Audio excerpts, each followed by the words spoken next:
जय भोलेनाथ। भोलेनाथ आप सभी की मनोकामनाएं पूर्ण करे। हिंदू धर्म में प्रदोष व्रत भगवान शिव को समर्पित होता है।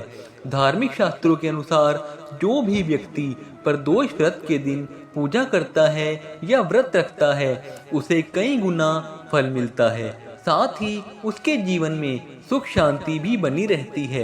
ज्योतिष शास्त्र के अनुसार हर महीने के कृष्ण और शुक्ल पक्ष की त्रयोदशी तिथि पर प्रदोष व्रत रखा जाता है। एक महीने में 2 प्रदोष व्रत पड़ते हैं, लेकिन इस बार ज्येष्ठ के महीने में कुल 4 प्रदोष व्रतों का संयोग बन रहा है, क्योंकि इस बार ज्येष्ठ के महीने में अधिक मास यानी पुरुषोत्तम मास भी लग रहा है। तो आइए जानते हैं ज्येष्ठ के महीने में और मई के महीने में पड़ने वाला पहला प्रदोष व्रत कब रहेगा, यह कौन सा प्रदोष रहेगा और इस प्रदोष को रखने से कौन कौन से लाभ हो सकते हैं। साथ ही आप जानेंगे प्रदोष काल के समय के बारे में। इस बार ज्येष्ठ महीने के कृष्ण पक्ष की त्रयोदशी तिथि 14 मई दिन गुरुवार को सुबह 11:21 से शुरू हो रही है और त्रयोदशी तिथि का समापन 15 मई शुक्रवार को सुबह 8:31 पर होगा। इस बार त्रयोदशी तिथि 2 दिन पड़ रही है। देखा जाए तो 15 मई शुक्रवार को उदय तिथि के अनुसार त्रयोदशी रहेगी, लेकिन प्रदोष व्रत उस तिथि में रखा जाता है जिस दिन प्रदोष काल का समय भी त्रयोदशी तिथि में ही प्राप्त हो रहा हो। इसलिए इस बार का प्रदोष व्रत 14 मई दिन गुरुवार को रहेगा और यह गुरु प्रदोष व्रत रहेगा। गुरुवार का दिन होने के कारण यह दिन बृहस्पति देवता को भी समर्पित होता है।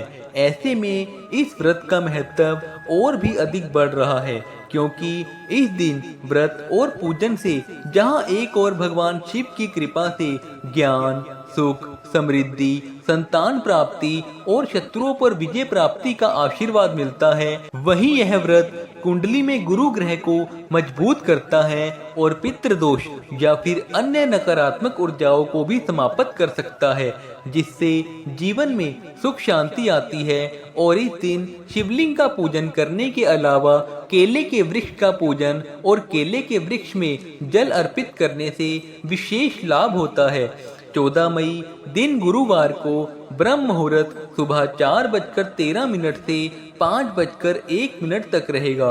सूर्योदय होगा सुबह 5:50 पर, सूर्यास्त होगा शाम 6:56 पर।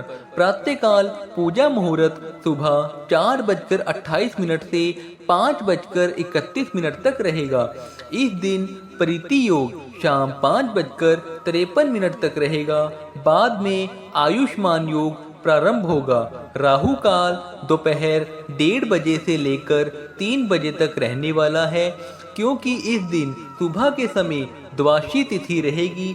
ऐसे में जिन भी भक्तों ने एकादशी का व्रत रखा है उन्हें एकादशी का पारण करने के बाद ही प्रदोष व्रत का संकल्प लेकर पूजा प्रारंभ करनी चाहिए।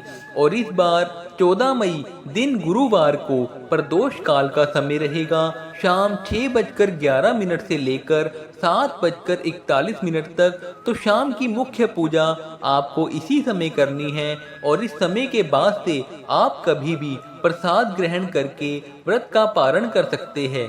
प्रदोष काल के समय यदि आप शिवलिंग का पूजन खुद से ना कर पाए या घर पर नहीं हो, घर से बाहर हो, तब भी आपको प्रदोष काल के समय भगवान शिव के मंत्रों का जाप, भजन कीर्तन या भगवान शिव का ध्यान या फिर कथा का श्रवण प्रदोष काल में अवश्य करना चाहिए।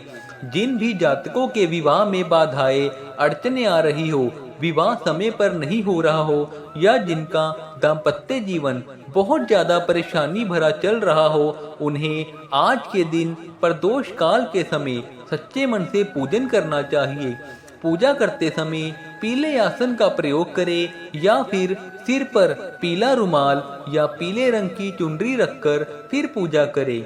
और इस दिन बृहस्पति देवता के मंत्रों का ओम नमः शिवाय मंत्र का जाप करने के बाद जरूरतमंद लोगों को पीला वस्त्र, पीली मिठाई या चने की दाल हल्दी या गुड़ आदि का दान करना चाहिए।